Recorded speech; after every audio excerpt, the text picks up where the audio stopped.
বেশ, আজকে আমরা ক্লাস 10-এর কোষে দিকে 2-এর 5 এবং 6-এর অঙ্কটা করব। এর আগে আমরা 1 2 3 4 আগের ভিডিওগুলোতে আমরা ছেড়েছি। আজকে আমরা 5-এর এবং 6-এর অঙ্কটা করছি। প্রথমে 5-এর অঙ্ক কি বলেছে সেটা একটু পড়ে নিই। অঙ্কটাতে বার্ষিক 5.25% সরল সুদের হারে শোভাদেবী একটি ব্যাংকে কিছু টাকা জমা রাখেন। 2 বছর পর তিনি সুদ হিসাবে 840 টাকা পেলেন। তিনি কত টাকা জমা রেখেছিলেন হিসাব করে লিখি। বেশ, এই অঙ্কটা আমরা দুভাবে করতে পারি। তা আমরা ধরি শোভাদেবী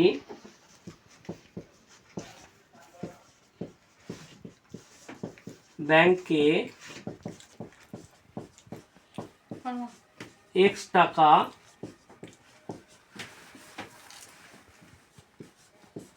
জমা রেখেছিলেন। এবার আমরা এখান থেকে ডাইরেক্ট শর্তে যাচ্ছি। তাহলে শর্তে মানে কি, যেহেতু আমাকে আসলটা বার করতে হবে, অর্থাৎ কত টাকা জমা রেখেছিলেন সেটা মানে যে আসল বেরোবে। তাহলে আসল সমান সূত্র হচ্ছে কি, আমরা জানি 100 গণিত আই বাই টি গণিত আর।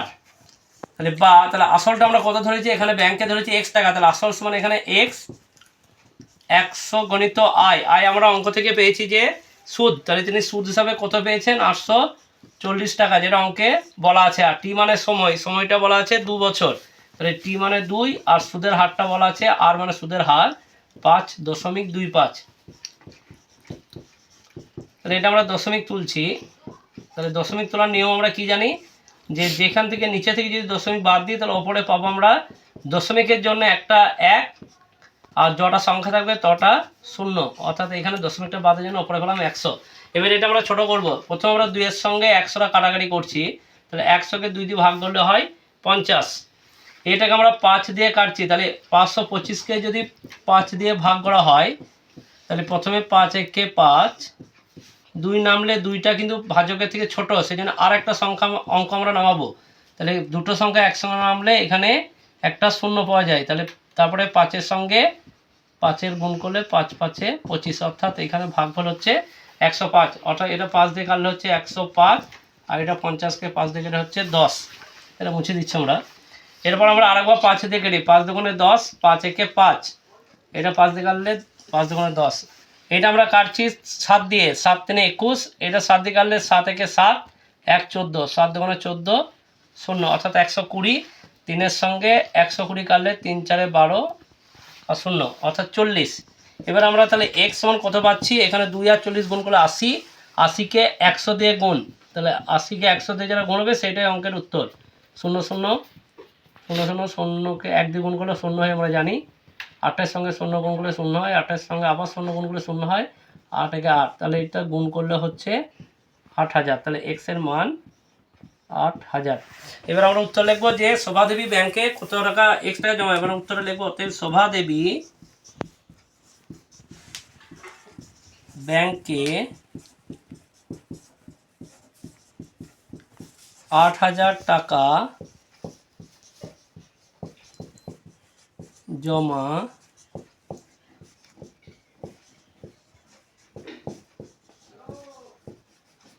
রেখেছিলেন। বেশ, 5-এর অঙ্ক আমরা তাহলে কী পেলাম, আমরা এটা উত্তর করার পর আমরা আরেকটা অঙ্ক করব, 6-এর অঙ্কটা। তাহলে আমরা 6-এর অঙ্ক করার আগে আমরা এই অঙ্কটা গোটাটাই মুছে দিচ্ছি। অঙ্কটা বলেছে, গৌতম একটি মুরগি খামার খোলার জন্য একটি সমবায় ব্যাংক থেকে বার্ষিক 12% সরল সুদের হারে কিছু টাকা ধার নিলেন।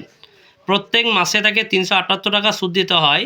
তিনি কত টাকা ধার নিয়েছিলেন নির্ণয় করি। এই অঙ্কটা আগের অঙ্কটার মতন প্রায় একই রকমের, কিন্তু এখানে শুধু কি আছে, সময়টা একটু আলাদা রকম। তাহলে আমরা আগে ধরি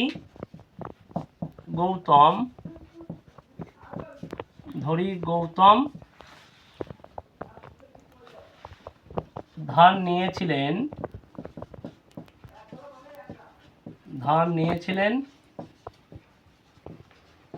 x টাকা। এরপর আমরা লিখব যে তাকে সুদ, তাহলে আমরা সুদ জানি, সুদ সমান বলা আছে অঙ্কে 378 টাকা এখানে যেটা মেন হচ্ছে বা প্রধান হচ্ছে সময়, সময়টা এখানে বলা আছে প্রত্যেক মাসে, তাহলে প্রত্যেক মাস মানে আমরা জানি 1 মাস। তাহলে এইখানে যে এককই থাক, মাস থাক দিন থাক, সেটা কিন্তু সুদ কষার ক্ষেত্রে আমাদের সবসময় বছর এককে নিয়ে যেতে হবে। তাহলে আমরা জানি কোনো মাসকে যদি বছর করতে হয় সেই মাসকে 12 দিয়ে ভাগ করতে হয়। তাহলে 1 মাস সমান আমরা কি করব, 1কে 12 দিয়ে ভাগ করলে যেটা আসবে সেইটা হচ্ছে বছর। তাহলে আমরা জানি 1কে 12 দিয়ে ভাগ করা যায় না, অর্থাৎ 1 মাস সমান 1/12 বছর। আর একটা বলা আছে বার্ষিক সরল সুদের হার। তাহলে বার্ষিক সরল সুদের হার সমান বলা আছে 12%। এবার আমরা আগের মতনই শর্তে আসল সমান, তার আগের সূত্রটা হবে 100 গণিত আই বাই টি গণিত আর। তাহলে বা আসলটা আমরা কত ধরেছি, প্রথমে ধরি গৌতম ধার নিয়েছিলেন X টাকা, তাহলে Xটা হয়েছে কেন আসল, তাহলে আসলের জায়গায় আমরা X লিখে দিলাম। 100 গণিত আই, আই মানে সুদ, সুদটা কত বলা আছে 378 বাই টি মানে সময়, সময়টা কত বলা আছে 1/12 গণিত আর মানে হচ্ছে সুদের হার যেটা বলা আছে 12। তাহলে আমরা এখানে এই 12 আর এই 12 কেটে দিলাম, তাহলে অপরটা গুণ করলে কত হচ্ছে, তাহলে এক্স মানে এটার সঙ্গে এটা গুণ করলে আমরা জানি 378 যদি 1 দিয়ে গুণ করে 378 হয়, তারপরে দুটো শূন্য, 378 বা দুটো শূন্য মানে 37,800, আর নিচে 1 আছে, অর্থাৎ কোনো সংখ্যাকে যদি 1 দিয়ে ভাগ করা হয় তাহলে উত্তর 37,800। তাহলে কোনো সংখ্যাকে 1 দিয়ে ভাগ করলে সেই সংখ্যায় হয়। তাহলে আমরা উত্তর লিখব, অতএব গৌতম ধার নিয়েছিলেন 37,800 টাকা। তাহলে এই অঙ্কের এইটাই উত্তর, 37,800 টাকা।